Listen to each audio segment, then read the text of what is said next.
U.S. will take over the Gaza Strip, and we will do a job with it too. We'll own it. President Donald Trump has ignited international condemnation with his push to permanently resettle Palestinians outside of Gaza and bring the territory under long-term Israeli control. The move breaks with decades of US policy, which has historically supported a two-state solution, an independent Palestinian state alongside Israel. What makes this one particularly different is that it is a disputed conflict zone that has been at the core of not just historical conflicts, but most recently the October 7th attacks against Israel and the war that's been resulted since then. There is no precedent for this. It's one thing for the United States to say, we are going to lead reconstruction, we're going to occupy with the intent of rebuilding and then withdrawing. None of those words came out of Donald Trump's mouth. So this is very unique. Can Trump legally relocate Palestinians from Gaza? For years, US policy has advocated for an independent Palestinian state in the West Bank and Gaza, coexisting alongside Israel. But Trump's vision aligns instead with far-right Israeli factions that seek full sovereignty over the land. His administration has already removed sanctions on violent settlers in the West Bank, signaling a radical shift.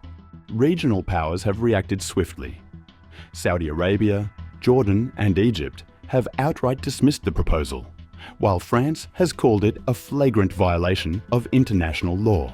The United Nations Charter strictly prohibits the forced displacement of populations and mandates respect for national sovereignty, placing significant legal obstacles in Trump's path. Do the British proposals in today's Foreign Office statement provide the guarantees you want, sir?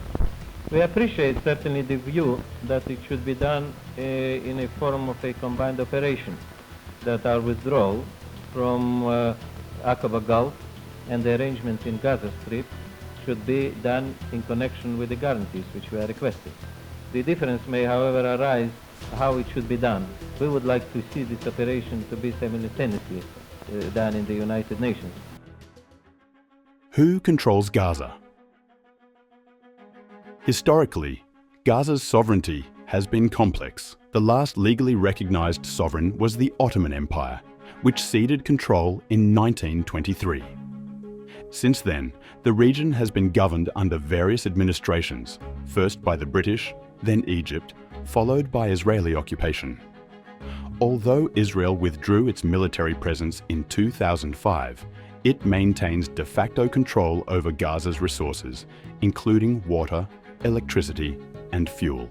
Hamas, designated a terrorist organization by the US, EU, and Britain, currently governs Gaza. But Trump's plan calls for the mass relocation of its 2 million residents, suggesting payments to neighboring countries such as Lebanon, Egypt, and Jordan to absorb them.